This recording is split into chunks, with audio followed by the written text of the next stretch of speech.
Boa noite, meus amigos. Terceira live do dia. Professor Rafael Jardim, um gigante do tema de obras públicas, RDC, dentre outros.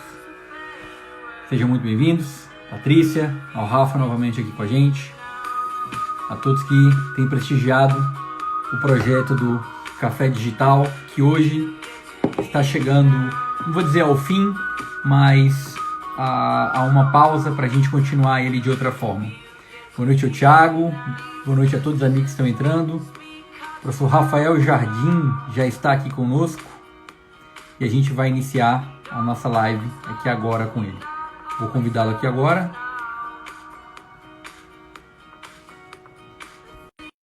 E estaremos prontos para o debate.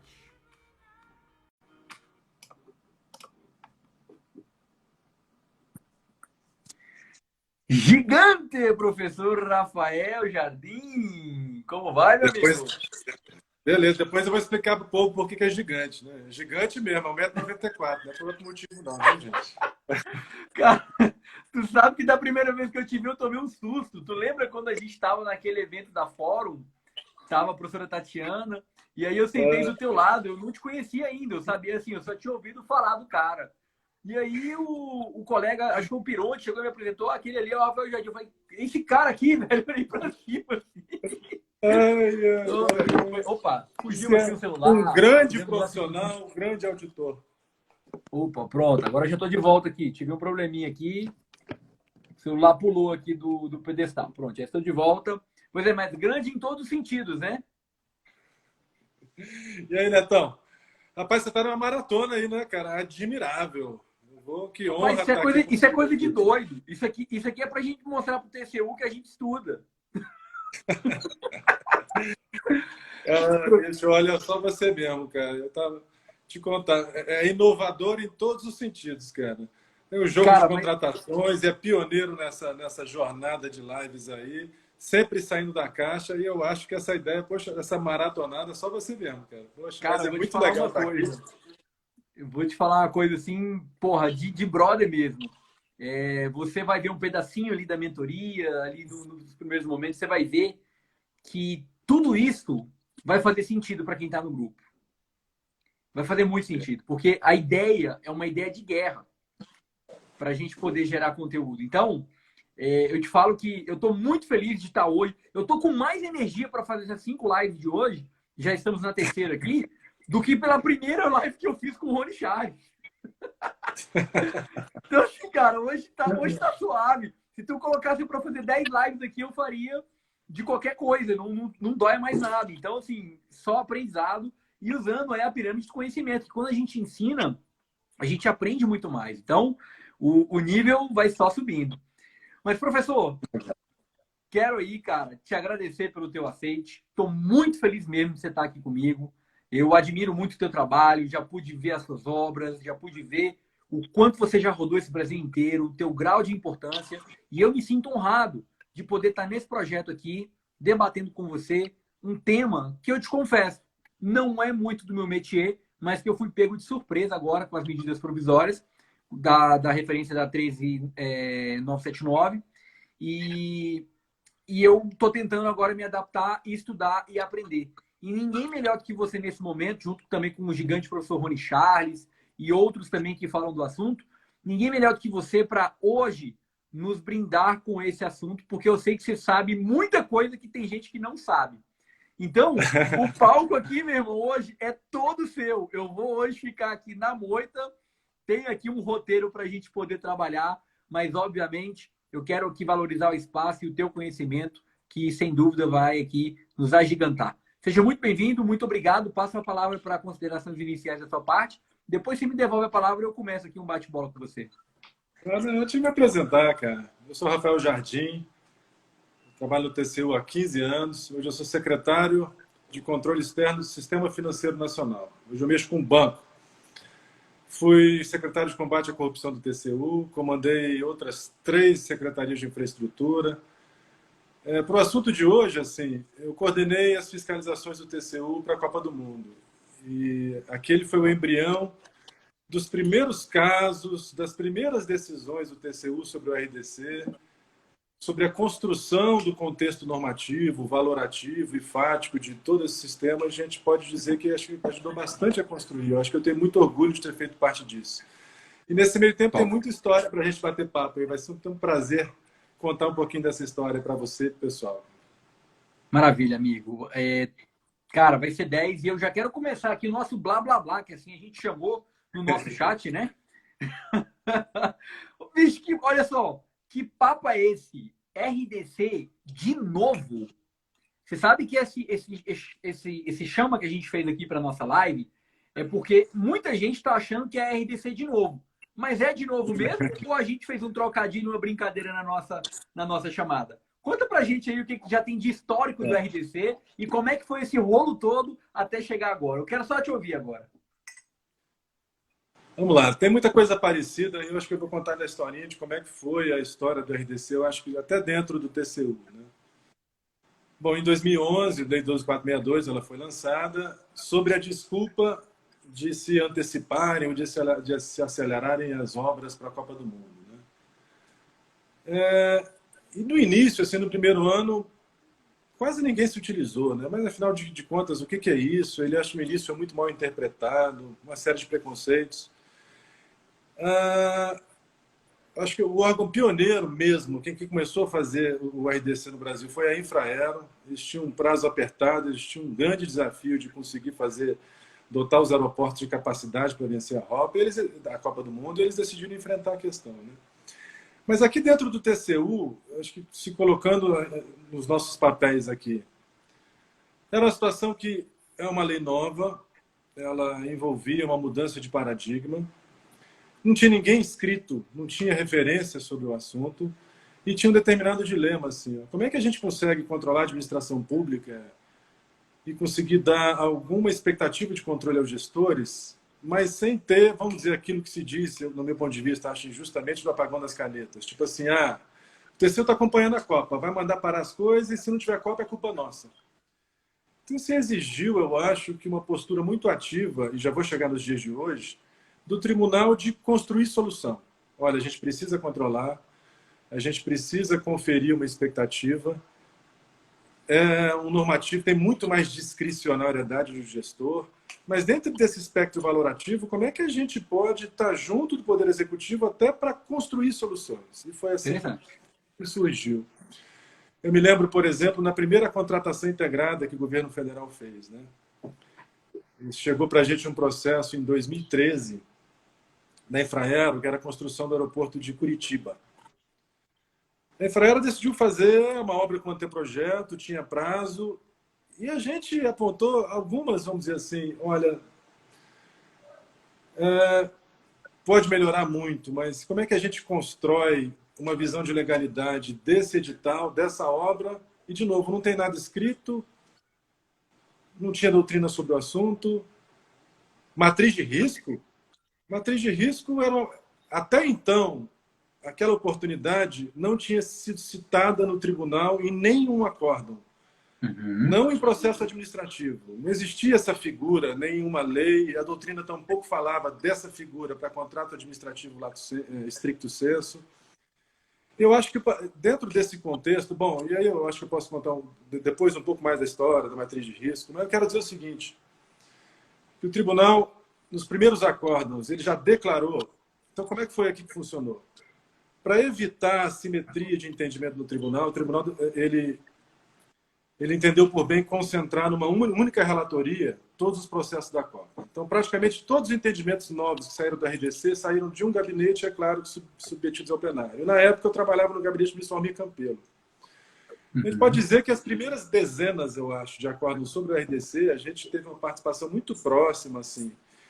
E a primeira preocupação nossa foi dizer logo que o tribunal dissesse para todo mundo, olha, o RDC, ele oferece maior liberdade mesmo, existe maior discricionariedade e os gestores têm que estar preparados para enfrentar essa maior liberdade. Eles vão ter mais ferramentas, mas eles vão ter que explicar quando é que você usa cada ferramenta. Isso é importante para dar um tom. E a partir desse tom, na construção do universo valorativo, eu acho que o tribunal pode ajudar bastante na construção do que hoje é o RDC. A contratação integrada, por exemplo, o que é a contratação integrada? É a contratação de obra só com o anteprojeto. A empreiteira faz o projeto básico no decorrer da obra. É uma novidade, é um instituto inteiro que tem só um artigo legal, o artigo 9º da Lei 12.462. Mas, afinal, o que é isso? Eu acho que o tribunal pode estar junto do Poder Executivo construindo o que vinha a ser a contratação integrada, para adotar os gestores de mais segurança jurídica, de mais respaldo, de poder se utilizar esses novos institutos. Bom, por que isso era necessário assim na época da Copa? Cara, tinha um desafio muito concreto. Olha, faça chuva, faça sol, as coisas têm que ficar prontas até 2014, senão não tem Copa. RDC de novo. Qual que é o paralelo que a gente faz hoje assim? Hoje a gente está em um estado de guerra. Os gestores, seja no âmbito municipal, estadual ou federal, eles têm problemas 1000 para resolver. Os problemas são infinitos, mas a lei tem uma roupagem única. É natural admitir que eles precisam de liberdade frente aos problemas que eles estão enfrentando, para, de acordo com cada caso, indicar a melhor solução. E, nesse sentido, o momento de hoje é um tanto parecido com aquele clima lá atrás. Os gestores precisam resolver, eles precisam ter liberdade para resolver, precisam ter capacidade de motivar a solução. Então, tem se dito hoje, por exemplo, o RDC só foi colocado lá na MP 961 por conta para viabilizar os procedimentos eletrônicos. Cara, eu acho que pode ter sido uma verdade, mas tem uma máxima jurídica que fala assim, né? O mens legis, que é a vontade do legislador quando fez determinada lei. Uma vez que a lei sai ao mundo, ela deve muito mais coerências aos demais normativos e os valores propriamente ditos do que esse mens legis. Eu quero dizer o seguinte, que se a vontade foi viabilizar o procedimento eletrônico, que em licitação como 8666 não é viável, ela oportunizou muito mais do que isso. Ela oportunizou uma série de novas ferramentas, até então inviáveis de serem utilizadas no âmbito da Lei 8666, que nesse ambiente de crise elas vão ser muito necessárias para quem quer inovar, para quem quer solução para enfrentar os infinitos problemas que podem aparecer na administração pública decorrentes desse tempo de crise. Então, desse paralelo de como é que surgiu lá o RDC, de como é que o TCU enfrentou a questão e ajudou a doutrina, acredito eu, a construir o que é o RDC hoje, da mesma maneira, eu acho que eu faço um paralelo muito próximo entre o momento de hoje e aquele que a gente se viu lá em 2012, 2013, sabe? Eu acho que o tribunal está ciente que a gente vive em um tempo diferente. E nesses tempos de guerra, eu costumo falar, a forma de você interpretar o direito, a forma de você caminhar das soluções para a administração pública em termos de finalístico, ele tem que considerar os problemas que o gestor enfrenta e tem que viabilizar certa liberdade para que as soluções sejam dadas, né? Então, eu diria que nesse contexto... Pois não. Pode concluir. Nesse contexto inicial, assim, que o pessoal sabe, afinal de contas, o que é o RDC? O RDC é um novo instituto licitatório, tinha que falar de forma simples, em que ele oferece diversas ferramentas, eu falo de trilhas licitatórias, em que ele viabiliza em que o gestor, de acordo com cada problema a ser resolvido, escolha a melhor solução para resolver o seu problema. Eu falo o seguinte, que cara, antes você, se tivesse que comprar uma solução, você só tinha uma. O RDC é um Amazon. Você tem diversas ferramentas que você pode fazer um pick-up e comprar conforme a sua necessidade. Um outro paralelo que eu faço é o seguinte. As regras licitatórias da Lei 866, elas têm uma roupagem. É como se você tivesse uma roupa boa, por exemplo, um terno, e que ela te deixa preparado para diversas situações. Você vai no ambiente de trabalho, o terno resolve. Você vai no shopping, ele resolve. Mas você vai para o clube de gravata, pô? Você vai para a praia de gravata? Não dá. O RDC, ele te dá diversas roupagens para, de acordo com o seu ambiente, você escolher a roupagem mais adequada para o seu caso. Eu falo até que a lei das estatais foi ainda além. A lei das estatais, em determinadas situações, nem roupa ela exige mais. Tem a hora que está nu, nas situações do artigo 28 da lei das estatais, desde que no ambiente próprio, lá no terreno de nudismo, nem uma roupagem licitatória você precisa. Então, o RDC ele deu diversas opções. Tem sunga de banho, tem short, tem terninho, tem vestido, tem terno. E 866 é terno, qualquer que seja a situação. Então, eu diria que para que se entender lato sensu o que é, a gente poderia fazer esses paralelos, sabe? Então, olha só, eu vou te dar uma opinião aqui que ela pode... Você vai me dizer se é verdadeiro ou falso. Eu posso dizer, então, que o RDC é algo mais feito por um alfaiate, mais personalizado, porque vai depender do meu problema. Enquanto que... E o alfaiate é o próprio gestor. Eu quero uma roupa assim, assim, assim, assado e tal, etc. Por quê? Porque o meu problema é esse. E essa é a melhor maneira de eu resolver meu problema. Mas eu não posso fazer isso também com o pregão? Você acha que... assim, o pregão, ainda mais depois do Decreto 10.024, ele alçou algumas novidades que estavam lá no RDC, como, por exemplo, a licitação pelo maior desconto, a questão do orçamento sigiloso. Mas o pregão, por exemplo, não resolve obra de engenharia. Você não consegue fazer uma técnica e preço por pregão. Então, olha, por exemplo, uma das novidades do RDC. Ele te possibilita fazer licitações com fases abertas ou fechadas. O que é fase aberta? É semelhante ao pregão, um lance. Fase fechada é semelhante ao 866. Mas ela oportuniza que você se utilize qualquer que seja objeto de ambas as fases. Então, em tese, você pode fazer uma obra de engenharia com maior simplicidade. Vamos dizer, existem obras de engenharia simples? Existem. Então, a lei te permite você fazer uma obra de engenharia por lance. A lei te permite também fazer obras de engenharia pelo maior desconto. A lei 866 não dava essa possibilidade. Então, a obra de engenharia ela é muito suscetível a jogo de planilha, por exemplo. Eu falo que é impossível você ter uma obra de engenharia, é muito difícil, impossível. Você tem aditivo. O problema é que em cada aditivo que você faz, você tem o risco de causar a redução do desconto e você tem que discutir sempre em jogo de planilha. Se fizer uma licitação por maior desconto uniforme, reduz muito essa chance. E olha só que bacana também. Ela possibilita você fazer lances mistos. Você pode fazer uma etapa fechada e depois uma etapa aberta. Então você consegue viabilizar, por exemplo, você que trabalha muito com TI, né? Eu já ia te perguntar, porque por exemplo, eu quero ver se a elaboração de software. Tá? Eu vou contratar uma empresa para fazer um software para o meu órgão, para a minha empresa, para o meu órgão, no caso. Né? Pô, é conveniente fazer uma técnica e preço. Putz, não vou poder fazer pregão, vou ter que fazer 866 convencional.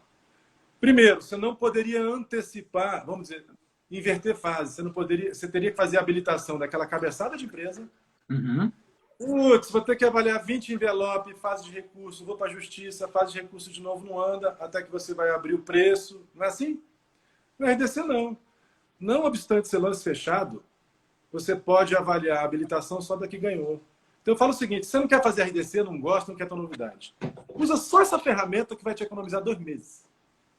Mas você pode fazer mais. Poxa, bicho, mas é técnica e preço, mas eu quero fazer um crivo do pregão porque, a depender do objeto, seja interessante. Eu posso, por exemplo, assim, fazer uma fase mista. Eu faço uma fase preliminar técnica e preço e só participa da fase de lance as 3 melhores técnicas. Caraca! Então só vai participar gente da fase de lance, gente boa. Eu não vou ter um aventureiro lá na fase, vai ter só empresa qualificada. Ou eu posso fazer o contrário. Vou fazer uma etapa de lance primeiro e vou separar as 3 melhores para dar uma abrandada naquele menor preço. Eu vou botar um peso de técnica para que aquele preço muito baixo eu consiga colocar uma empresa boa. Pode, justificando que o objeto é adequado, pode. Então, mesmo o pregão, ele não traz soluções para os diversos objetos que possam acontecer na administração pública. Eu falo assim, gente, tem uma caixa de ferramenta no RDC, um monte de solução. Não quero, não uso, não tem problema. Mas olha ferramenta por ferramenta e vê se não vale a pena para você. Por exemplo, no pregão tem fase de negociação, mas para licitações fechadas, né, por exemplo, técnica de preço, você não tem a fase de negociação. Se eu tiver que fazer um RDC só para botar uma meleca da fase de negociação, diz que a RDC faz fase de negociação. Por quê? Pô, às vezes uma ótima proposta tem assim, um vício formal que você falou no edital lá, tá errado, vou ter que desclassificar. Por mais que os tribunais e a doutrina elas falem, Para com rigorismo, cara. A gente quer a melhor proposta. O gestor sempre, ai meu Deus. Pô, se tivesse uma fase de negociação, amiguinha, a parada é a seguinte, seu preço é esse, mas tira daqui, coloca ali, vamos consertar isso? Resolve um monte de problema. Que numa licitação tradicional, simplesmente pelo fato de você não ter uma fase de negociação, você não consegue. Essa fase mista, por exemplo, de lances. Ah, Rafael, não gostei não. Não usa. Agora, inverter, fazer a habilitação só do ganhador, cara, faz. Você não gostou de nada da RDC. Você chama de RDC só para poder fazer a habilitação de quem vai ganhar. Vale a pena. Numa licitação... outra coisa que pode ser utilizada em TI, em serviço de engenharia, para tudo, é o tal do cadastramento, pré-qualificação. Poxa, vamos lá. No caso de TI, por exemplo, você faz uma série de compras no decorrer do ano. Patch panel, computador, impressora, tinta. Pô, mas para toda a licitação você precisa fazer amostra. Putz, é um tempo, cara. Olha o que o RDC te permite fazer. Ele tem uma pré-qualificação que a gente chama de objetiva ou subjetiva. Eu posso pré-qualificar tanto licitantes quanto objetos previamente e depois fazer uma licitação separada só com os pré-qualificados. Então, no início do ano, eu tenho uma expectativa de que eu vou comprar impressora, computador, laptop, patch panel, vou comprar as coisas para a rede. Aí eu vou fazer um procedimento lá em janeiro ou fevereiro para pré-habilitar, já para fazer, olha, já vou pesquisar quais são os produtos que me atendem. E eles ficam previamente cadastrados. No decorrer do ano, eu posso fazer uma licitação só para eles. Está escrito no RDC. E essa pré-qualificação, essa, vamos dizer, ata de pré-qualificação vale 1 ano. Pô, é uma ferramenta. Ah, não gostei, não usa. Mas a ferramenta está disponível para que você faça o melhor uso dela. E agora, com a nova MP, a gente pode usar o RDC para qualquer compra, não é isso? Vamos contextualizar o pessoal aí. Antes, a lei do RDC... Antes não, a lei do RDC é a lei 2462. E ela possibilitava o uso do RDC de forma restrita, assim. Então, poderia ser utilizado o RDC obras e serviços para educação, para saúde, para segurança pública, obras do PAC, para estabelecimentos penais, e tem um rol de... Então, alguns órgãos, em algumas situações, poderiam ser utilizados o RDC. Agora, com a MP 961, está aberto para União, estados e municípios, durante o tempo de pandemia, se utilizar dele.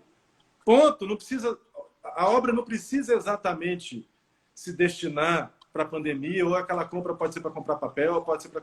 Ela não precisa estar exatamente relacionada ao combate à pandemia. Né? É por isso que vem um paralelo. Ah, cara, se eu estou em afastamento social, lockdown, quarentena, como é que eu vou fazer para os licitantes irem ao órgão? Então o governo pensou assim, então vamos falar que pode usar o RDC, porque o RDC tem o RDC eletrônico lá no Comprasnet, que não precisa mais a galera comparecer ao órgão. Ótimo, mas é do limão à limonada. Cara, já que pode, na verdade, em tempos de pandemia, você precisa de soluções inovadoras, você precisa resolver o problema, tem gente morrendo, os órgãos estão com... Se não estão com problema ainda, eles vão ficar com problema de orçamento, vai faltar dinheiro, você precisa arranjar a solução da cartola. E essa roupagem mais aberta não tem só, de novo, um tipo de roupa. Você não tem só um terno. Você tem um terno, um blazer, um calção de banho, você tem um short.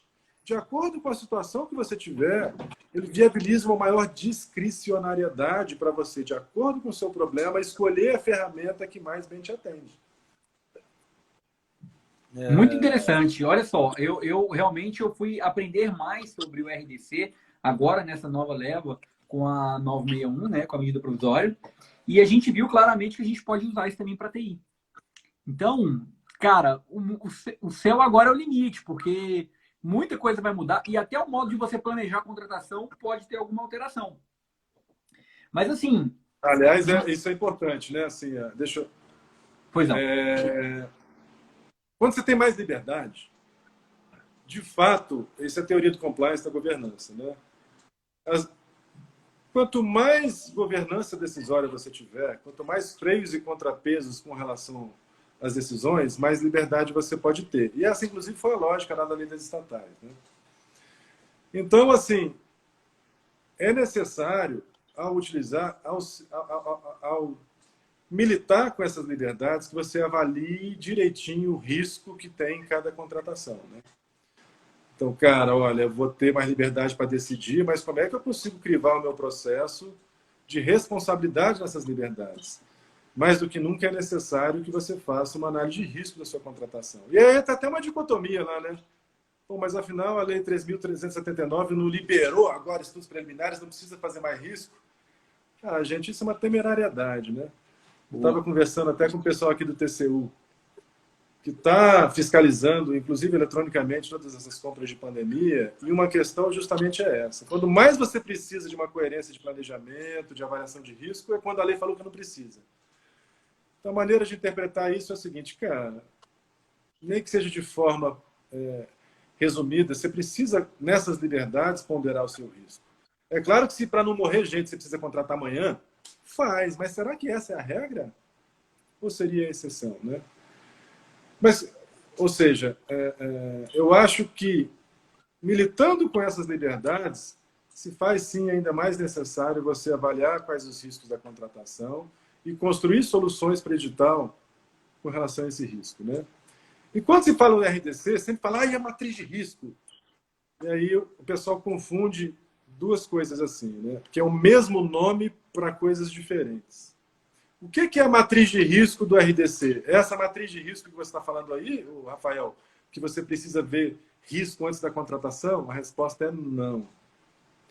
Então, deixa eu colocar aqui. Ó. A primeira vez que o tribunal falou em matriz de risco do RDC, assim, dentro do contrato, foi no acordo 1510-2013. Até então, esse nome estava relacionado a instrumento de gestão. Vamos dizer assim, quais são os riscos que interferem no resultado, né?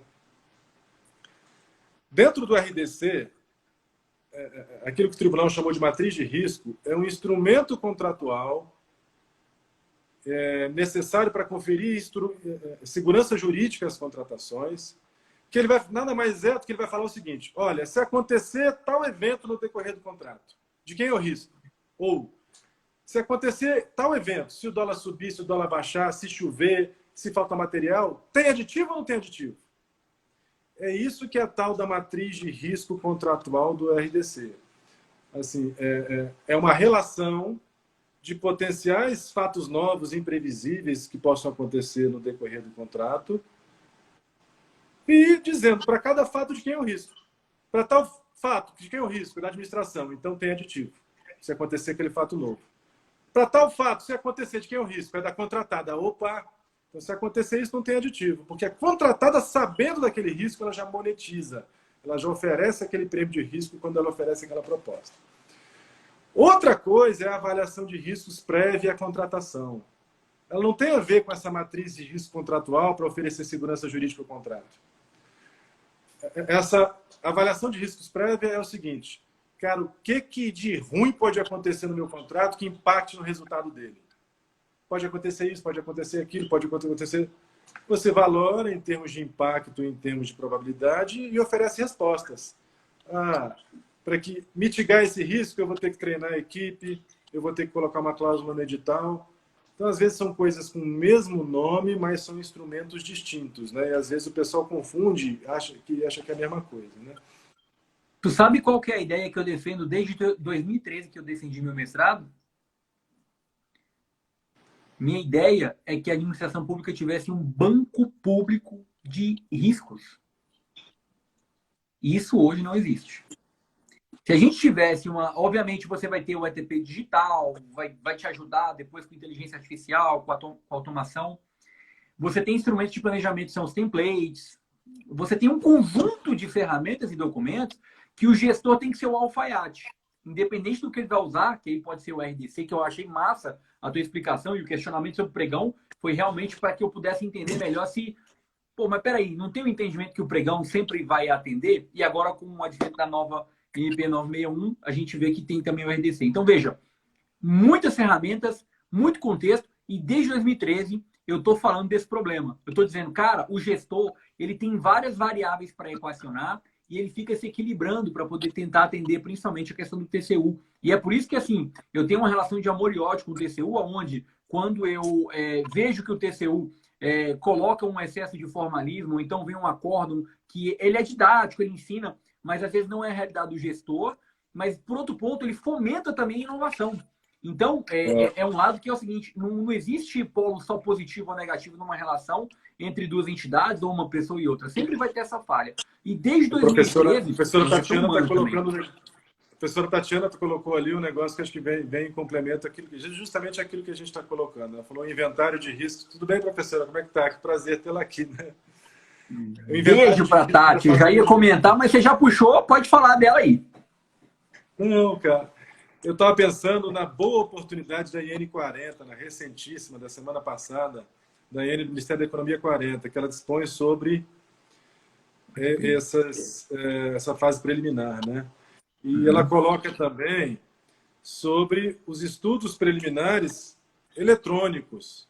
Não estão disponíveis, vão estar disponíveis a partir do 1º de julho, mas que eles vão estar disponíveis a toda a administração pública. Um órgão aqui pode ver o estudo preliminar que o outro órgão foi lá.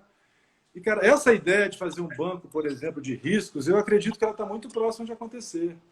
Porquanto eu estou fazendo estudo preliminar, eu estou inventariando os meus riscos de uma contratação de vigilância, limpeza, manutenção predial. E, cara, e muitas vezes esses meus riscos, 80% dos riscos vão ser iguais os riscos lá em Rondônia, vão ser iguais os riscos lá no Rio Grande do Sul. Eu acho que isso está aberto a todo mundo consultar, vai ser um avanço enorme.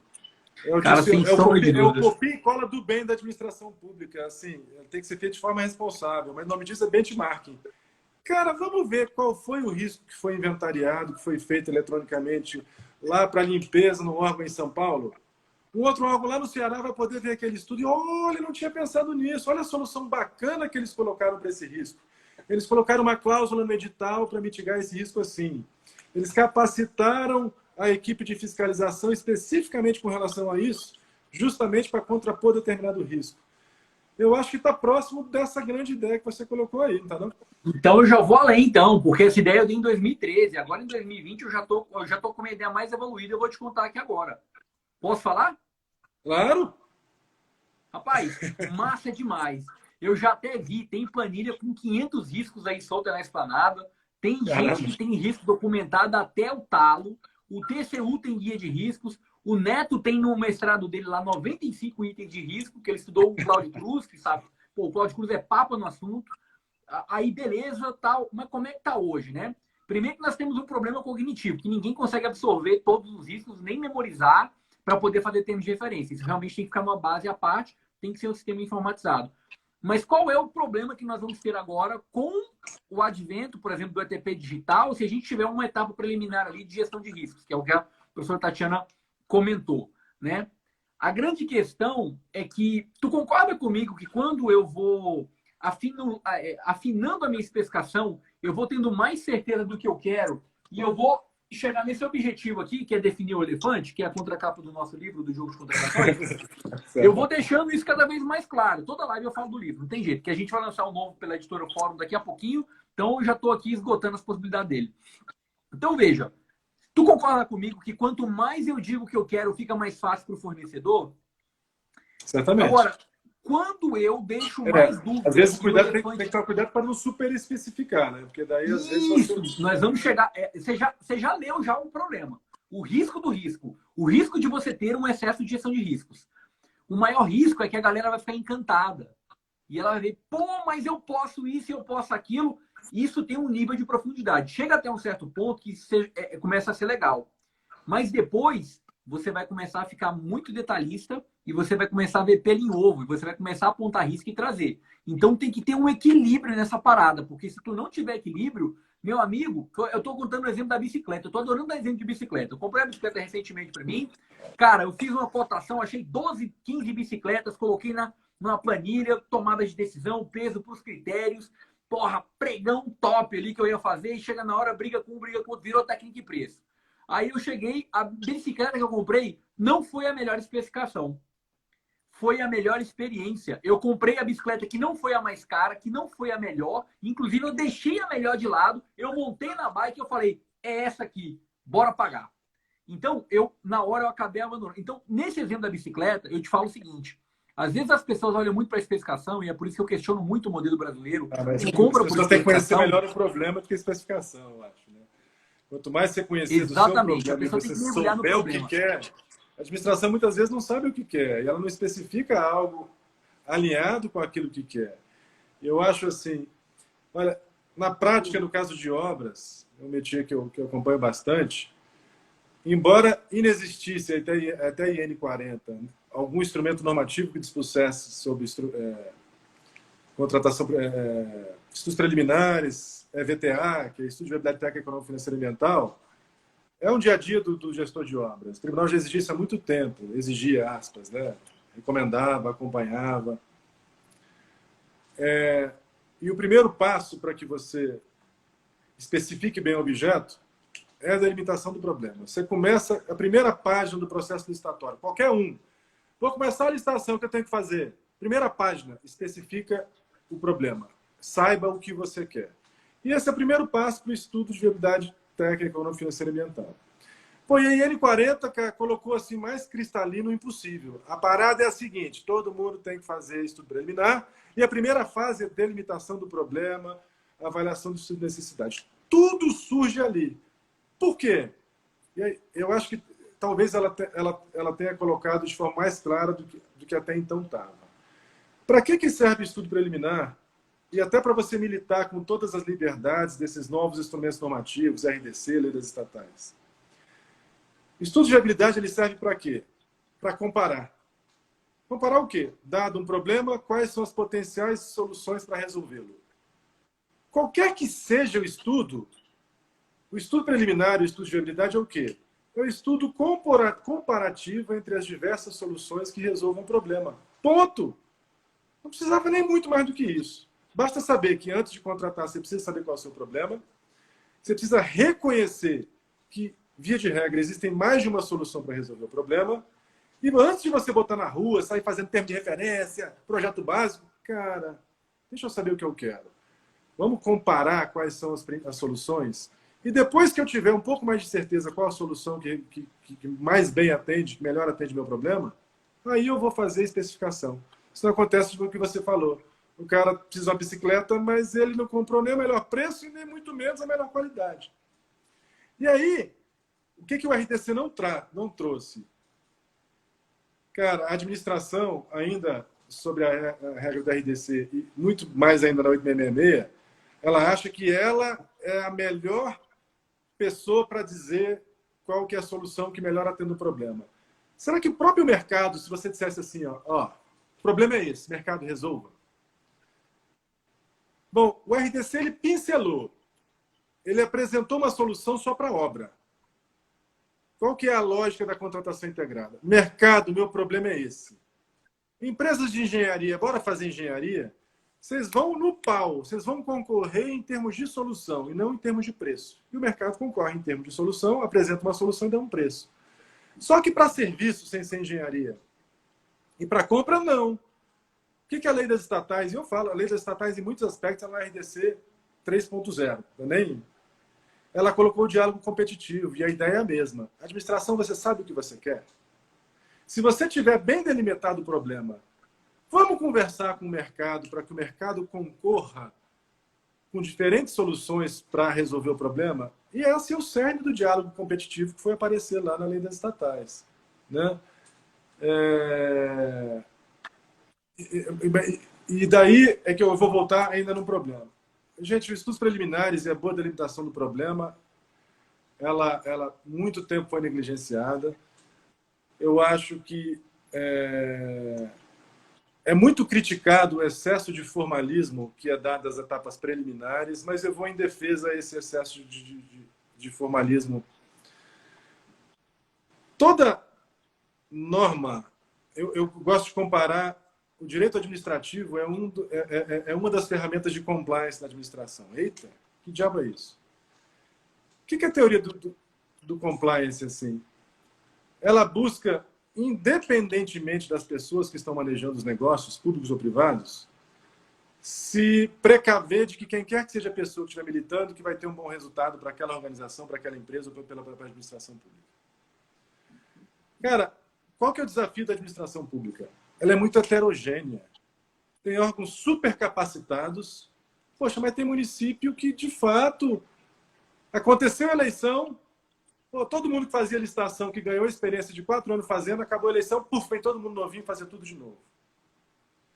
E a lei é uma só. Olha o que eu vou te falar, um ditado que eu uso do RDC. Cara, o RDC é uma espaçonave. Ela é muito rebuscada, ela traz soluções muito legais, mas não dá para botar motorista de caminhão dirigindo espaçonave. Vai bater, vai quebrar. Na teoria do compliance, o que se diz? Você não pode fazer regra ou tirar regra sem conhecer quem é o membro da sua organização. Você dá mais liberdade quanto mais capacidade tiver. E menos liberdade quanto mais limitação. Então, quando você tem um conjunto normativo robusto, seja por meio de INs ou leis, mesmo o cara menos capacitado, ele tem uma regra do jogo, ele tem uma receita de bolo. Faça isso, faça aquilo, faça... Ele não precisa pensar muito. Então, a regra é boa, um conjunto de regras, quanto menos capacidade técnica tiver aquele agente. Quanto mais capacidade você tiver, mais liberdade você pode ter. Eu vou pegar por empréstimo uma crítica que o professor Jacobi fez. O professor Jacobi ele prefaciou o nosso livro, Meio do Cláudio Sarian, do RDC. E ele colocava, olha, é ótimo que você tenha mais liberdade no RDC assim. Só me preocupa a capacitação do agente para militar com essas liberdades. Muita besteira pode ter. Um instrumento rebuscado como a contratação integrada, onde a própria empreiteira que faz o projeto básico. Será que a administração, em termos de capacidade de fiscalização, ela está preparada para julgar aquele bom projeto que a empresa vai apresentar para você? Se a resposta for não, não está, não use a contratação integrada. É melhor que você siga mais lá a regra. Então, a gente estava falando sobre estudos preliminares. Todo mundo sabe o que tem que fazer. E a regra do jogo é: me fale o problema, pense em soluções e me motive com a melhor solução. Isso é estudo preliminar. A pergunta é: o cara que começou a mexer com licitação ontem, ou que está no município menos preparado, ele vai conseguir fazer isso? Será que o meu IN não ajuda ele a dizer o que tem que fazer, qual documento tem que preparar? A minha resposta é sim, ajuda. Então, no meu ponto de vista, o problema não é, nesse ponto, um excesso normativo de ter que ter IN fazendo. O problema é a forma pela qual se interpreta esse conjunto normativo. E aí a gente, TCU, tem um papel muito importante nisso.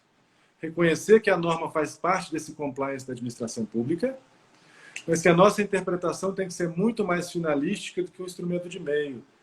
E eu acho que nesses anos, inclusive na construção do RDC, e no embrião dos entendimentos da lei das estatais, o Tribunal do TCU tem reconhecido, sim, uma visão mais finalística da lei, né?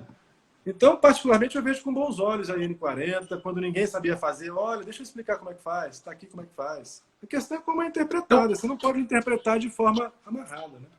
Sim, só para a gente, então, simplificar o entendimento, se eu tenho mais delimitado o meu problema, se eu tenho mais maturidade, se eu tenho um pessoal qualificado, o uso do RDC pode ser mais benéfico.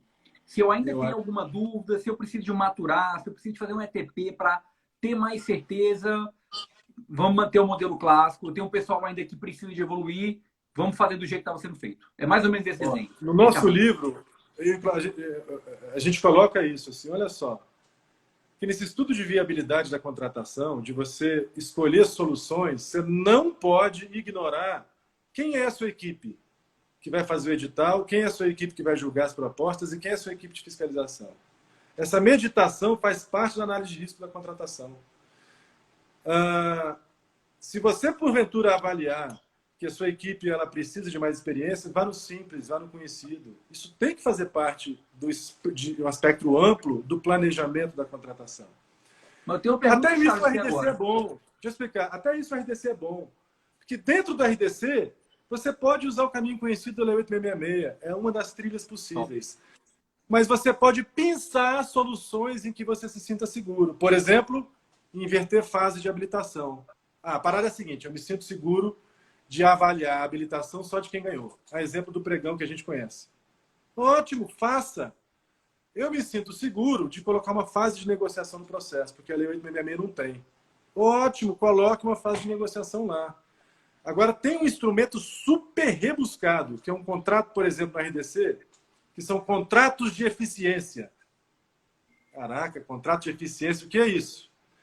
Você vai repassar para a contratada a responsabilidade de dar solução para alguma despesa corrente que você tenha. Vou dar um exemplo de uma contratação que o Tribunal de Contas da União foi premiado por ter feito. Parece simples, né? Uma contratação aqui no tribunal daquelas placas solares para você contribuir com a energia, diminuir o custo de energia. Qual seria o caminho normal?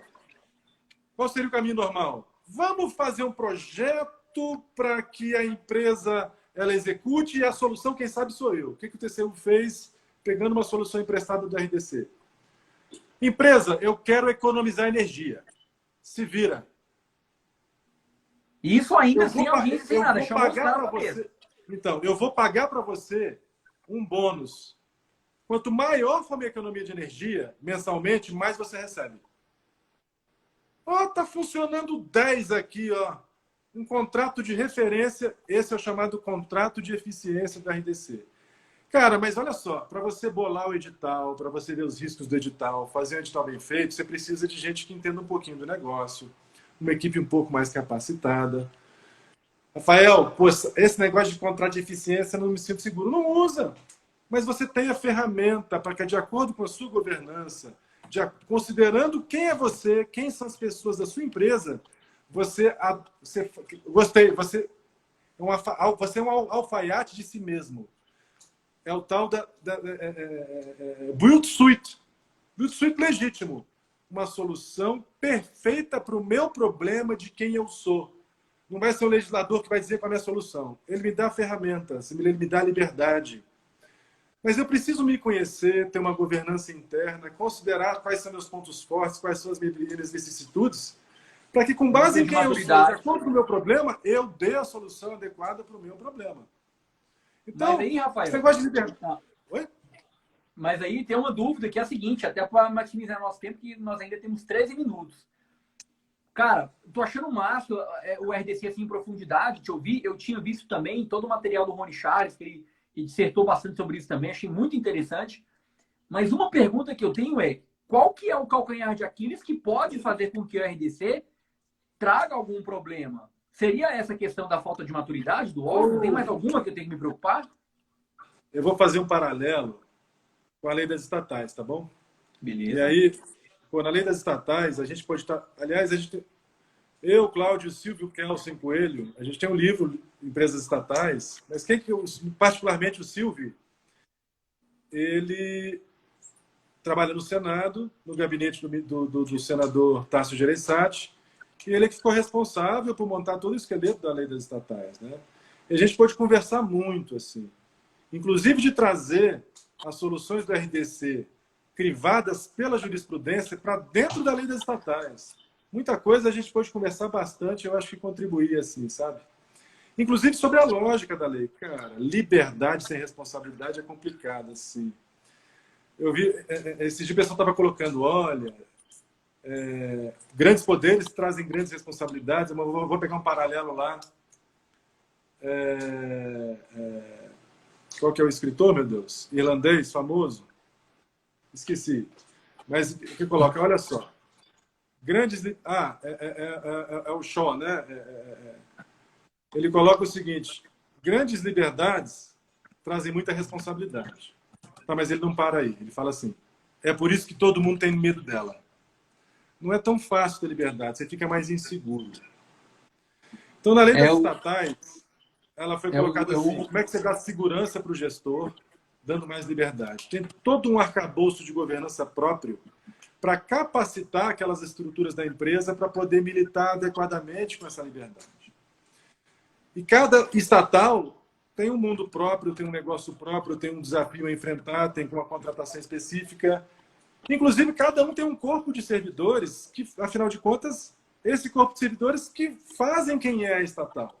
Quem são deve ser respeitado, né? Quem são essas pessoas? Então, o grande calcular de Aquiles, eu acredito mesmo, é você militar com essas liberdades sem construir um acervo de capacidades. Essa palavra governança está desgastada, eu digo de capacidades e controles para poder abrandar alguma consequência nefasta dessas liberdades. Sabe? Então, peraí. Então, peraí. Eu preciso fazer uma pausa importantíssima agora. Porque eu ouvi isso em 2011, quando eu contratei um fornecedor, uma contratação de 1,5 milhão, tá? de uma questão de um software, de um sistema. E ele falou para mim o seguinte: o nosso lema aqui é gestão da capacidade. E eu adorei isso que você falou. Porque eu não posso, eu não estou dizendo que tem que ter uma régua para todo mundo, mas eu tenho que observar a gestão de capacidade do meu órgão. E quando eu falo em gestão de capacidade, eu tenho que olhar os recursos humanos.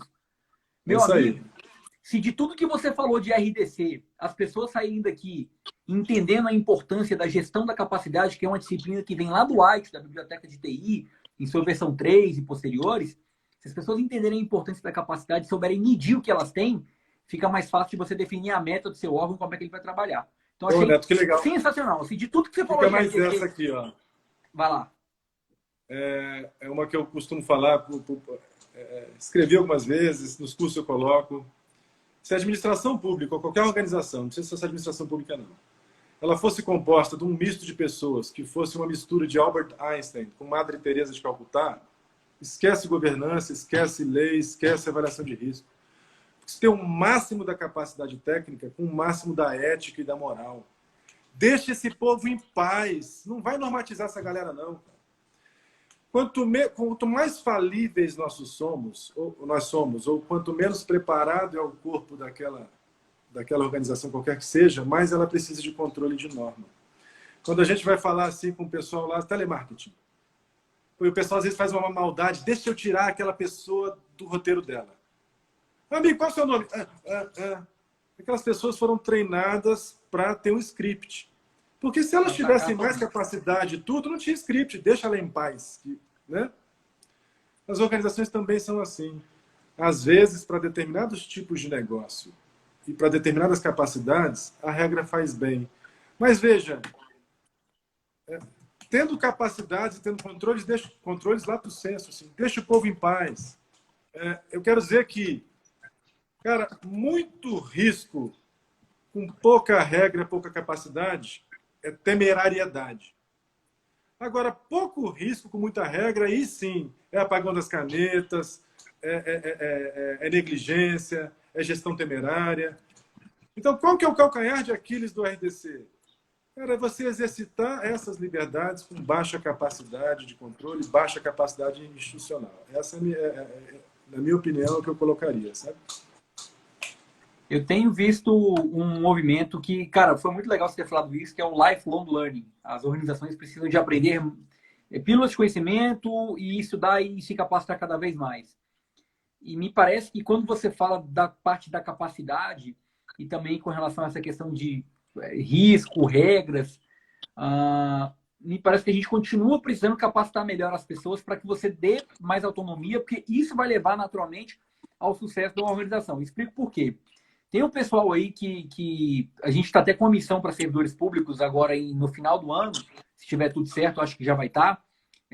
Vai ser uma para o Vale do Silício e uma para a China. Eu já fui ano passado para o Vale do Silício, lá com o pessoal da Start, e eles tiveram, cara, um insight que eu achei muito interessante, que eles compartilharam com a gente, numa formação executiva que eu fiz esse ano, que foi a seguinte: contrate pessoas boas e deixe elas em paz. O que a gente mais vê, tá? São, assim, excessos de formalismos, rigores e coisas que fazem com que as pessoas que pensam parem de pensar. Se você me dá um checklist, você diminui a minha margem de pensamento. Ok, o checklist é importante. Eu te falo porque, cara, eu fiz um checklist como conclusão do meu mestrado para poder ajudar o humano a processar. E, Rafael, quando eu vou pilotar um avião, eu piloto avião de pequeno porte, ultraleve, cara, toda vez que eu vou subir o avião, eu tenho lá um checklist com 60 itens que eu vou ler um a um para eu não confiar na minha mente, não confiar no meu córtex pré-frontal, que às vezes faz julgamento, que às vezes toma decisão rápida. Então, você tem que saber, por exemplo, eu sou um cara que eu sou muito dinâmico, muito veloz e tal, penso rápido, escrevo rápido, só que eu tenho que usar isso para uma finalidade. Então, por exemplo, para live é legal, né? Agora, se tu me colocar rápido, se eu falar nesse ritmo que eu tô falando com você numa palestra, né? Uma palestra de 2 horas, pô, fica pesado. Então, tem que abaixar o tom, tem que se enquadrar. Então, quando a gente fala realmente de usar um checklist, é uma ferramenta. Quando a gente fala de dar autonomia para as pessoas, é um outro recurso que você usa. A boa governança, ela faz a leitura do perfil dos papéis. E vou te falar uma coisa, tá? Nunca, nos meus 12 anos de serviço público, eu fiz um teste de capacidade para saber o que eu sou bom e o que eu sou ruim. Nunca. Nunca. E assim, não é uma crítica exacerbada, muito pelo contrário. Eu acho que está na hora, já preenchi banco de talentos, mas eu acho que falta um pouco mais de entrar na especificidade das habilidades do gestor. Porque se tu coloca um peixe para voar, meu amigo, você vai matar o peixe. E eu cansei de ver na minha trajetória pessoal pedir um peixe para nadar. E esse peixe era eu. Um peixe para voar. E esse peixe era eu. E tu sabe o que eu fiz com isso? Eu criei a maior piada da administração pública. E o nome da piada se chama jogo de contratações. O jogo de contratações coloca na prática e mostra a revolta de um gestor que não aceitou uma liderança que não soube usar os recursos que uma pessoa tinha. E aí é onde nasce a inovação. Aí dizem que a necessidade é a mãe da inovação. Mas eu acho que a inovação vem também dos nossos próprios questionamentos. Porque se eu não tivesse também uma formação acadêmica, se eu não tivesse bons líderes, bons mestres, que chegassem para mim e fomentassem essa pergunta, essa instigação, eu não teria feito perguntas. Eu estaria até hoje fazendo um roteiro e seguindo o planejamento. Mas eu questiono o status quo. Eu chego e falo, cara, por que eu tenho que preencher um template em branco se eu não tenho conhecimento? Se eu não tenho aqui a minha base de conhecimento? Pô, então vou criar um checklist. E aí tu vai, de maneira cega, intuitiva, galgando, até que tu chega e faz um projeto desse aqui como Café Digital, onde eu tô tateando muita coisa nova e eu tô conseguindo, de certa forma, aprender com os meus amigos, com os gigantes. Então, professor Rafael, achei incrível todo esse nosso bate-papo. A gente tem aí 3 minutos, eu acho que a gente conseguiu abordar muitos dos pontos, e eu não posso deixar de usar esse tempinho final para, com tranquilidade, te agradecer, dizer que eu sou muito fã do teu trabalho, que você é um gigante, e que eu fiquei muito feliz de ter te conhecido pessoalmente.